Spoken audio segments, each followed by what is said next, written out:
kyenjagala okunnyonnyola tuli mu budget ya 24-25 nakyokera okusooka twali tulina okukiwakanyiza ku floor ya parliament nti ffe tetujja kwaloketinga sente naawo bannaffe baatusinga betwali nabo ne bagamba esente ziweebweyo kati n'olwekyo sijja kuwakanya buli kimwe kinaabeera ku floor ya parliament olw'okuba ndi wa opposition nze nkiikirira abantu beerubabo be bantuma bye banaakola eggulu biyinza okuba nga beaffectinga beerubabo so n'olwekyo nze nja kgenda ne Masaka we yanatuuka nja kgenda ne Mbarara nja kgenda kubanga kati siina kyentaasa ne bwe naaba sigenze zino esente tezijja kudda ebyawano mubimanyi teziyinza kudda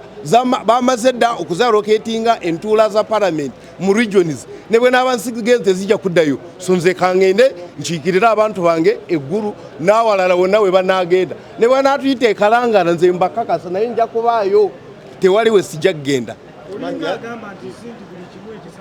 no waliwo kati bonnabo bw'ogamba nti tuleme ogenda olw'okuba opposition leader of opposition yagambye tetugenda bwe kinaaba buli kimwe kinaasalibwawo mu parliament bali ne batusinga tukireke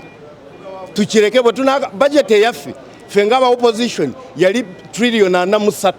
bali ne bayisa 72 kati tugireke olw'okuba eyaffe si gye bagenderako so ebimu tulina okuyisa fundamentally ebimu tulina okugenda nabyo ebirala tulina obigaana naye ku kino ekyesente z'omuwi w'omusolo ze bagenda okusaasaanyiza eggulu sandi kyagadde naye olw'okuba bannaffe abangi bagenda n'ekyo tinja kgenda n'ekyo ngende nkiikirire eggwanga gye banasalawo eggulu bye birina amakulu mu ssaza lyange nange nkiike eggulu nneme okuzira.